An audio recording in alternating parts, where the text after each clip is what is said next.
I'm Wendy Gregory, and I am the Executive Director of Fairfield County Heritage Association, and we are in the reception room of the Georgian today. And this is where visitors start their tour. The reception room is smaller, cozier. It's set up as a music room or a family room. Could also have been the office of the owner. That would be Sam McCracken. He was here in Fairfield County very early on, and he was one of the first entrepreneurs here. As people came in to settle, he was selling them the implements and supplies they needed from his tannery and his dry goods business. And the wealth that he could amass with that business, he translated into this beautiful mansion that shows his wealth and his stature in the community. The house is furnished as a home from 1832. And in a house of this wealth, there would have been imported wallpapers and textiles coming from Europe. Carpets would also. All of this to show the wealth and stature of the McCracken family. If you look at the furniture, you'll see blue ribbons and gold ribbons. The blue ribbons show Fairfield County furniture. Fairfield County was an early settlement that started quickly to build things that were beautiful. These homes were popping up quickly. They needed to fill them with furniture, and so beautiful furniture was being produced here very early on in Fairfield County, and we have a lot of fine examples of that. The gold ribbons designate items that were actually in this house that came from the descendants of the McCrackens. We're in the double parlors where the McCrackens entertained, and on each end of the rooms you'll see Sam on one end, and you'll see Sarah on the other. And these are their portraits that were handed down through their descendants and eventually found their way back to the Georgian. So you can see what the occupants looked like in the 1830s. We have some of their furniture here. This is furnished the way they would in 1830s. And if you see the gold ribbons, those are actually pieces that came from their family and came back to the Georgian as they were passed through the generations. We're also the County Historical Society, so you'll also see portraits of people like Michael Effinger, whose home was across Broad Street from us, where El City and what used to be Shaw's. That was where their home was located. So you'll find portraits of other people, and you'll find possessions of other people here because we do house some of the county history with us as well. This room has what are called hip doors. So the curved part of the room, the windows go up and the bottoms open up so they could go outside on the portico, and Samuel could see the canal from his portico, and he was instrumental in getting the canal to connect Lancaster to the main canal here in Ohio so that all that commerce and trade wouldn't bypass Lancaster. So he was instrumental in getting that connector. All right, on this side of the double parlors, we see Sarah and then Sarah's mother. So we still are continuing that family story. And if you look at the sofa here, it's the one that Sarah is sitting on in that portrait. And we have collections of the silver and china that they used in the 1830s here in this home. Samuel came from Pennsylvania, and the marble on the fireplaces is from Pennsylvania as a nod to where he came from.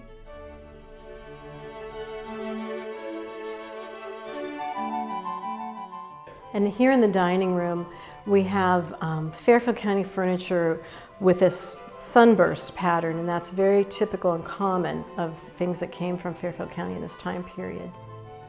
And there's a dumbwaiter that goes from the dining room down into the basement kitchen so that the sweaty, messy cook could just put the food on the dumbwaiter and bring it up, and a nice, tidy, neatly pressed maid could serve the dinner. So when we go down to the basement, you'll see that all the noise and chaos and heat is downstairs away from the family, and then we have all the glamour and elegant dining upstairs.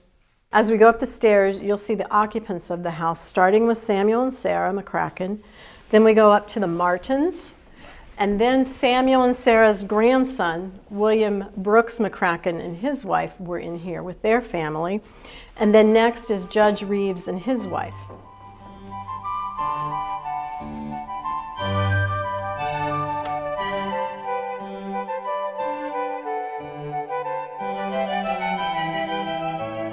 We've filled the upper hall with dresses starting from 1832, and as you walk around the hall, it spans all the decades up to 1969. And one of the reasons we did that is we have a wonderful collection of dresses worn by Fairfield County women. but it's also because the Georgian had a dress shop and a tea room, and that's actually where Georgian comes from. It's not the style of architecture, it's the tea room that was here in the 1930s. So the house was occupied by families for about 100 years, and then it became a place of business, and then it was left derelict and ready to fall down, and was rehabilitated in the 1970s by Heritage.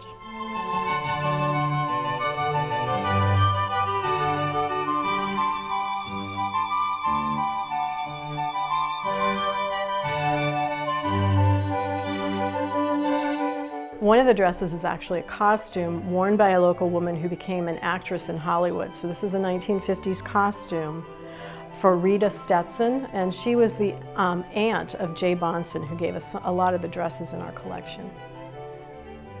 One of the founders of Heritage was a collector of dollhouses, and so she passed along her collection to us, and this is a favorite of children when they come to visit. One of the pieces that she gave us is really special. It's an Elijah Pierce dollhouse with custom-made dolls inside and paintings, but he was a well-known folk artist from Columbus.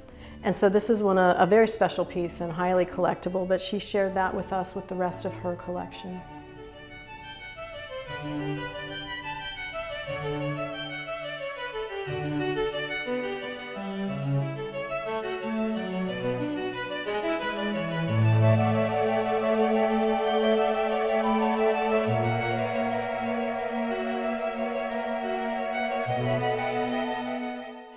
Here in the main bedroom, we have some portraits of the Ewings, and their home is now a private home at the top of Main Hill, nearby the Sherman House and Decorative Arts. So we have their portraits here, and then we also have a bed that came from their home here in the main bedroom. So this room is set up where they would have their bathing done here. We've got accessories and clothing, so it's just to give a feel for an 1830s bedroom, but also incorporating local history and not just McCracken family history.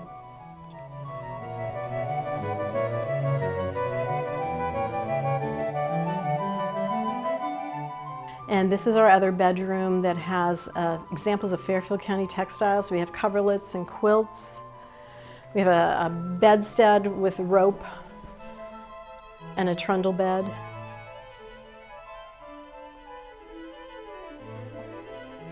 This is our new archive room. We worked on this winter, and this is a place to store all the documents and photographs and maps and ephemera that are in our possession, and it's a better way to store that so that the public has access to come and do research.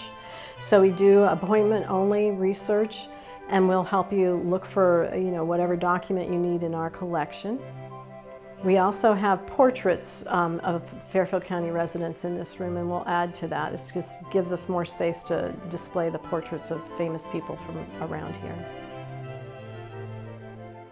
We're in the original kitchen in the basement, and you can see the hearth it's still got part of the original hearth here, and even some of the cast iron implements are original to the house that just sort of stayed down here after this kitchen was abandoned and a new kitchen was put on the back of the house in the late Victorian era.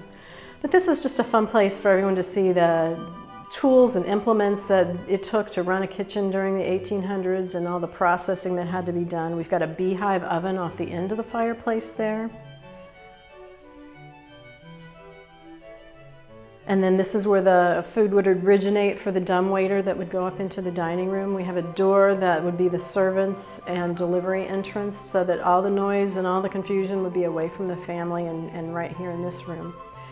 And then there was also a servants' quarters on the other side of the basement. So my name is Michael Johnson, and I am the marketing director for Fairfield County Heritage Association. I'm also the museum director for the Sherman House. This area that you're in now in the Georgian is located in the lower level, and this is only a couple years old now. And this is the Fairfield County History Exhibit. And this takes visitors through the history of Fairfield County from the Ice Age until present day. So this room, because the exhibit is really broken up into two rooms. This first room is more of a timeline fashion. So it starts with the Ice Age and even a mastodon tooth that was found here in Fairfield County. And it goes through some of the first settlers and some of the first people who were here, which of course were Native Americans, including Wyandottes led by Chief Tarhay. And then you move into white settlers and the original town of New Lancaster and how it was laid out. Fairfield County, Ohio becoming a state. It just walks you through how Fairfield County kind of expanded over the years and where it started to where it is now. So this is kind of the second area in the Fairfield County History exhibit. This one is more artifact heavy. It still is going to walk you through some of the timeline of the area. So it'll take you through transportation, the change from using canals into the railroad. We have some industry here with cigars, and we have a display of the Boys Industrial School, which is a really big deal in Lancaster as well. This section also includes women's history. Women's history tends to get lost in the telling of some of these places, in the retelling of stories. So this section back here is completely devoted to women's history. We have a timeline of some of the most significant women from this period. So there's also iPads and interactive things that goes along with these exhibits so people can learn more. This is a display that changes. We try and change out some of these displays. This one is from Campfire to Courthouse, which was a huge deal here in Lancaster. Campfire to Courthouse was a program for the schools. It went on for 26 years where you had local elementary children visit the museums and the local courthouse, and they would walk through the museums and learn, and then they would put on a mock trial with Goldilocks and Three Bears. So students would dress up in these parts, and we still have people today who come to the museums, both the Sherman House and the Georgian, and say, I haven't been here since Campfire to Courthouse. So it made a real mark, and we wanted to kind of highlight what that was like. So this section is going to be basically Lancaster's law and order area over here with some of the prominent attorneys, congressmen, judges. Lancaster was huge when it came to legal aspect and legal careers. So many people made their names here, including future governors and senators. And we also have a section, of course, on Lancaster's most famous son, which is General Sherman, and some of the first physicians in Fairfield County, and some neat things from doctors' offices who visited and who were here in this area. So these items, this was a pretty big deal for us to get. This is called the Herb Turner Collection. And these items were all found in Fairfield County and were used by pioneers. This collection was originally at Ohio University Lancaster, and it was there for decades. And they found out we were doing this room, thought it might fit better here, and I agree, I think it does. So there's a lot of instruments, cooking utensils, lots of different things that were used. They're all labeled and described what they do. And we're happy to have it here, and thinks it adds to the exhibit. So we do have a couple interactive exhibits down here. The first one is Early Families of Fairfield County. If you are from a family that was here around the time of the founding, you can have your family added to this. We can put these together for you as long as you have the information. And this just discusses some of the first families that were here in Fairfield County. This exhibit is called a Then and Now exhibit, which is just pictures of different areas in Fairfield County, both in the past, for example, here in Bremen, and then you slide over and see what it looks like present day. And Bremen's a really good one because, of course, Bremen was filled with oil derricks all over the landscape, and which are no longer there.